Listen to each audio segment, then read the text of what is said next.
दोस्तों आज हम भारत की 7 पुरियों में से एक उस शहर की बात करने वाले हैं जहां का म्यूजियम भारत सरकार की डाक में भी शुमार हो चुका है। इस शहर में एक ऐसा भी मंदिर और वन है जहां रात को जाना तो दूर देखना भी मना है। इस शहर में एक ऐसा पर्वत है जो साल दर साल अपना दायरा कम कर रहा है। यहाँ होली रंगों के साथ साथ लट्ठों से खेली जाती है। शहर की रक्षा स्वयं भगवान शिव करते हैं। इसे मंदिरों की नगरी और आस्था का शहर भी कहा जाता है, जिसके पास प्राचीन नामों की कमी नहीं है। और ये वही शहर है जहाँ श्री कृष्ण ने जन्म लिया था। जी हाँ दोस्तों, हम बात कर रहे हैं मथुरा शहर की। तो चलिए फिर देरी न करते हुए मथुरा शहर को थोड़ा करीब से जानते हैं। लेकिन वीडियो को शुरू करने से पहले अगर आप हमारे चैनल पर पहली बार विजिट कर रहे हैं तो प्लीज सब्सक्राइब करके बेल आइकॉन प्रेस कर लीजिए। दोस्तों उत्तर प्रदेश राज्य में स्थित मथुरा शहर के कण कण में भगवान श्री कृष्ण और राधा रानी विराजमान है। सुबह होते ही मंदिरों की घंटियां, धूप बत्ती की महक, मिश्री माखन का प्रसाद और ताजे ताजे फूलों की खुशबू इस नगरी को उज्जवल और पवित्र कर देती है। दिन हो या रात, शहर में राधा रानी और श्री कृष्ण के जयकारे जोरदार आवाज में लिए जाते हैं। यहाँ जब आप आएंगे तो स्वागत में कोई नमस्कार, वेलकम या हाय हेलो नहीं कहेगा, बल्कि सभी राधे राधे कहेंगे। और यही तो मथुरा की पहचान है। मथुरा शहर सिर्फ 39 स्क्वायर किलोमीटर के एरिया में फैला हुआ है, जबकि यहाँ की टोटल आबादी है 6,49,000, जिनमें हिंदू, मुस्लिम, सिख, ईसाई सभी आते हैं। और मथुरा जिले को कुल 5 तहसीलों में बांटा गया है, जबकि कुल 10 विकास खंड है। मथुरा दिल्ली से महज 182 किलोमीटर की दूरी पर यमुना के शांत किनारों पर बसा उत्तर प्रदेश का सबसे प्रमुख धार्मिक तीर्थ और पर्यटन स्थल है, और इसे भारत के सबसे प्राचीन और पवित्र शहरों में भी गिना जाता है। हिंदू धर्म के सबसे बड़े ग्रंथों में शुमार रामायण से लेकर महाभारत तक इस नगरी का जिक्र देखने को मिलता है। अलेक्जेंड्रिया के एस्ट्रोनॉमर टॉलेमी ने भी अपनी किताब में इस शहर का वर्णन किया है। वो लिखते हैं, यहाँ ना तो कोई लहसुन खाता था और ना ही कोई प्याज, ना मदिरा, ना मांस। मथुरा न सिर्फ हिंदुओं के लिए बल्कि बौद्ध और जैनियों के लिए भी एक पवित्र नगरी है। लगभग 400 ईस्वी में कुशन राजवंश के शासन काल में चीनी राजदूत फेहिन ने मथुरा में बड़ी संख्या में बौद्ध मठों का जिक्र किया है। मथुरा का इतिहास आज से करीब 2500 साल पुराना बताया जाता है। ये वही शहर है जहाँ भगवान श्री कृष्ण ने जन्म लिया था। प्राचीन समय में मथुरा को कई नामों से जाना जाता था, जैसे शूरसेन नगरी, मधुपुरी, मधुनगरी आदि। वाल्मीकि रामायण में मथुरा को मधुपुर का मधु दानव कहा गया है। श्री कृष्ण और राधा की नगरी मथुरा की सुरक्षा की जिम्मेदारी खुद भगवान शिव उठाते हैं। दरअसल मथुरा के चारों ओर शिव मंदिर है। पूर्व में पिपलेश्वर, दक्षिण में रंगेश्वर, उत्तर में गोकर्णेश्वर और पश्चिम में भूतेश्वर महादेव टेम्पल। इस तरह चारों दिशाओं में शिव मंदिर होने की वजह से भगवान शिव को मथुरा का कोतवाल कहा जाता है, जो इस नगरी की खुद रक्षा करते हैं। मथुरा का जुड़वा और लोगों द्वारा सबसे पसंद किया जाने वाला शहर है वृंदावन, जिसका नाम मथुरा के साथ ही लिया जाता है। और कुछ लोग तो वृंदावन को ही मथुरा कहते हैं और सबसे पहले यहीं की सैर करते हैं। लेकिन आपको बता दें, वृंदावन मथुरा जिले का एक हिस्सा है और दोनों के बीच दूरी करीब 12 किलोमीटर की है। भगवान कृष्ण ने मथुरा में जन्म लिया और गोकुल में अपना बचपन बिताया, जबकि बड़े होने पर गोपियों संग रास लीला वृंदावन में रचाई। वृंदावन और यहाँ की चीजें अपने आप में कई रहस्यों को समेटे हुए है, जैसे कि रंग महल मंदिर। कहते हैं कि इस मंदिर में हर रोज राधा कृष्ण आते हैं और शाम ढलते ही मंदिर में मौजूद कक्ष में एक पलंग लगाया जाता है। साज सज्जा सहित अन्य सामान रखकर कमरे को बंद कर दिया जाता है और जब सुबह दरवाजा खोलते हैं तो सारा सामान अस्त व्यस्त होता है। कहते हैं कि हर रात ये सामान खुद राधा कृष्ण इस्तेमाल करते हैं। इसी दूरी पर निधिवन नाम का एक वन और मंदिर भी स्थित है। शाम ढलते ही इस वन और मंदिर में किसी का भी आना सख्त मना है। कोई गलती से भी यहाँ न रह जाए, इस बात का पूरा ख्याल रखा जाता है। दरअसल कहा जाता है कि शाम ढलते ही श्री कृष्ण इस वन में गोपियों संग रास लीला रचाने आते हैं। कहते हैं कि वन के पेड़ शाम ढलते ही गोपियां बन जाते हैं, इसलिए आसपास के जितने भी घर हैं, उनमें से किसी में भी खिड़कियां नहीं है और जिनमें है वो शाम ढलते ही उन्हें बंद कर देते हैं, ताकि कोई भी मंदिर की दिशा में ना देख पाए। और किसी ने गलती से मानो देख भी लिया तो कहते हैं कि वो अंधा हो जाएगा। वृंदावन का बांके बिहारी टेम्पल पूरे मथुरा में सबसे प्रसिद्ध मंदिर है। यहाँ के इस्कॉन टेम्पल में भी बड़ी संख्या में भीड़ जुटती है, जिसे श्री कृष्ण बालाराम मंदिर के नाम से भी जाना जाता है। ये भारत का पहला ऐसा मंदिर है जिसे 1975 में बनाया गया था। वैसे दोस्तों, क्या आपने सप्तपुरियों का नाम सुना है?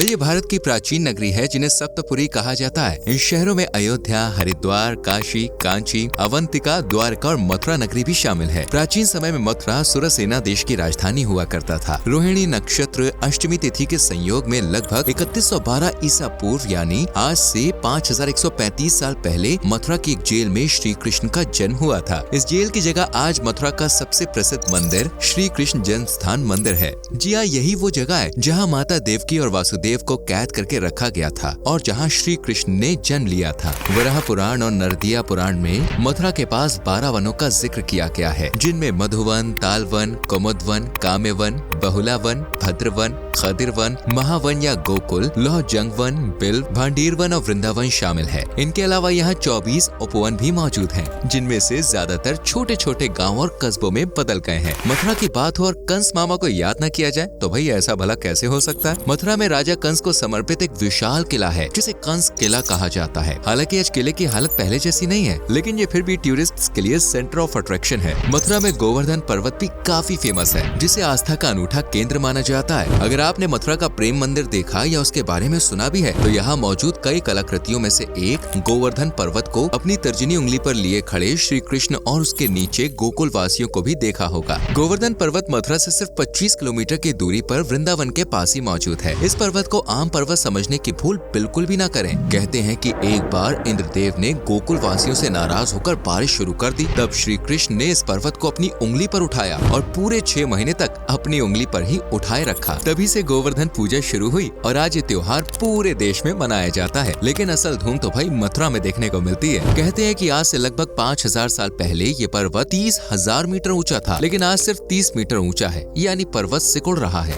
मथुरा म्यूजियम दोस्तों एक ऐसा म्यूजियम है जिसे भारत सरकार अपनी डाक टिकटों पर भी दिखा चुकी है। इसे 1874 में बनाया गया था और यहाँ कृषाण और गुप्त साम्राज्य से जुड़ी जानकारी देखने को मिलती है। वैसे क्या आप जानते हैं कंस मामा के वध के बाद भगवान कृष्ण ने कहाँ आराम किया था? इस जगह का नाम है दोस्तों विश्राम घाट, जो मथुरा का प्रमुख तीर्थ स्थल है। यहाँ यमुना जी की आरती होती है। सैकड़ों दीपक हर शाम यमुना की सुंदरता में 4 चांद लगाते हैं। मथुरा से वृंदावन की ओर अगर आप जाते हैं तो श्री पागल बाबा टेम्पल, बांके बिहारी टेम्पल, बिरला मंदिर और राधा वल्लभ टेम्पल देखने को मिलेगा। जबकि मथुरा से गोकुल की तरफ ठकुरानी घाट, नवनीत प्रिया टेम्पल, रमन रेती, चौरसी खम्बा टेम्पल जैसे स्थलों का दीदार आप कर सकते हैं। वहीं काशी की तरह यहाँ भी कई घाट हैं, जैसे ब्राह्मण घाट, विश्राम घाट और यमुना घाट। अनेकों मंदिर, घाट और धार्मिक स्थल होने के चलते मथुरा को मंदिरों की नगरी, आस्था का शहर, धार्मिक स्थलों का खजाना जैसे कई नामों से भी जाना जाता है। वैसे यहाँ के त्योहारों की भी दूर दूर तक चर्चा होती है, खासकर होली की। मथुरा की होली के बारे में कहते हैं कि अगर कोई इसे एक बार देख लेना तो वो हर होली मथुरा में ही मनाना चाहेगा। देश ही नहीं विदेशों से भी लोग मथुरा की होली का लुत्फ उठाने के लिए पहुँचते हैं। देश भर में जहाँ रंगों की होली होती है, वहीं मथुरा में रंगों के साथ साथ फूलों की होली भी होती है। और बरसाने का तो भाई क्या ही कहने, महिलाएं मोटे मोटे लठ लेकर अपने पतियों को मारती हैं और पति बेचारे बड़े बड़े थाल लिए बचने की कोशिश करते हैं और इसे कहते हैं बरसाना की लठमार होली, जिसे देखने में अलग ही आनंद आता है। मथुरा में होली का जश्न महीनों पहले से शुरू हो जाता है और ये पूरे 7 दिनों तक चलता है। इस दरमियान रंगों के साथ साथ मीठी जलेबी भी गजब की मिठास खोलती है। मिठास की बात आ ही गई है तो मथुरा के पेड़ों को भला कौन ही भूल सकता है, जिनकी महक ही लोगों को दूर दूर से खींच कर ले आती है। शुद्ध देसी घी, चीनी और मक्खन आदि से बने मिठास से लथपथ ये पेड़े जब जुबान पर पड़ते हैं ना तो भाई ऐसे घुलते हैं जैसे पानी में बताशा। पेड़ों के अलावा मथुरा की भरवा कचौड़ियाँ भी भाई बड़ी फेमस है। यहाँ सुबह सुबह नाश्ते में कचौड़ी ही चलती है। बाकी मालपुआ, जलेबी, समोसा, गोलगप्पे यहाँ के फेमस स्ट्रीट फूड हैं। दोस्तों मथुरा के लोग आपको कभी भी दुखी, मायूस या उदास नजर नहीं आएंगे, क्योंकि अपनी सारी चिंताएं राधा रानी और श्री कृष्ण पर वो छोड़ देते हैं और जमकर खिलखिलाते हैं। मथुरा के लोगों में अपनापन, भाईचारा और हर धर्म के लिए सम्मान कूट कूट के भरा हुआ है। मेहमान देसी हो या विदेशी हो, ये उसके साथ ऐसे घुल मिल जाते हैं जैसे परिवार का ही सदस्य हो। ये लोग अतिथि देवो भव के रिवाज को पूरी शिद्दत से फॉलो करते हैं, तभी तो साल दर साल मथुरा का टूरिज्म बढ़ता ही जा रहा है। मथुरा में और इसके आसपास सबसे फेमस जगहें हैं गोकुल, वृंदावन, ब्रिज मंडल, गोवर्धन, बरसाना, नंदगांव और यमुना के घाट। और खास बात यह है कि यहाँ की ज्यादातर चीजें फ्री हैं। ज्यादातर जगहों पर जाने के लिए आपको किसी भी तरह के टिकट की जरूरत नहीं पड़ेगी और सभी मंदिर आस पास ही है। इसलिए अगर कोई मथुरा में आपको कोई ठगने की कोशिश करे तो उनकी बातों में बिल्कुल ना आना, क्योंकि ज्यादातर जगहों पर आप पैदल ही जा सकते हैं। लेकिन अगर आप पैदल नहीं चलना चाहते तो ऑटो रिक्शा शहर को एक्सप्लोर करने के लिए बेस्ट साधन है। मथुरा जाने का प्लान सर्दी, गर्मी या बारिश कभी भी बनाया जा सकता है, लेकिन गर्मी कुछ ज्यादा ही होती है, तो इस मौसम में जाने से बचें और अपना टूर कुछ इस तरह से प्लान करें कि घूमना सवेरे और शाम को हो, क्योंकि मथुरा के ज्यादातर मंदिर दिन में 1 से 4 बजे तक लगभग बंद ही रहते हैं। मथुरा में आपको सावधान रहने की भी जरूरत है। नहीं, यहाँ क्राइम बिल्कुल भी नहीं है। मथुरा एक सुरक्षित शहर है, लेकिन हाँ, हर मंदिर के पास